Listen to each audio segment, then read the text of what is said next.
పోడు రైతుల కోసం పోరాటానికి దిగిన బీజేపీ ఎమ్మెల్యే 5 రోజుల తర్వాత దీక్ష విరమించారు. అయితే ఈ విరమణ పోరాటానికి ముగింపు కాదంటోంది బీజేపీ. జీవో 49ని అమలు చేస్తే ఊరుకునేది లేదని కాంగ్రెస్ ప్రభుత్వాన్ని హెచ్చరిస్తోంది.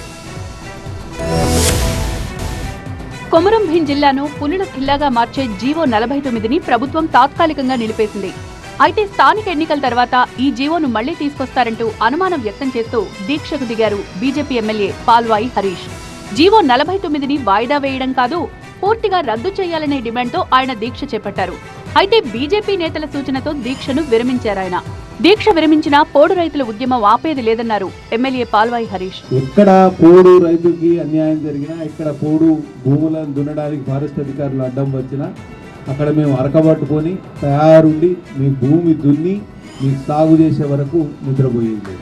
ఎక్కడ పోడు రైతులకు అన్యాయం జరిగినా అండగా ఉంటామంటోంది బీజేపీ. 4 లక్షల ఎకరాల భూమి కాదు కదా, 4 ఎకరాల భూమిని కూడా కాంగ్రెస్ పార్టీ గుంజుకోలేదని ఈ సందర్భంగా తెలియజేస్తూ, ప్రస్తుతానికైతే జీవో 49 అమలు కావడం లేదు. కానీ ఆ జీవో పూర్తిగా ఆగుతుందా లేక మళ్లీ అమలవుతుందా?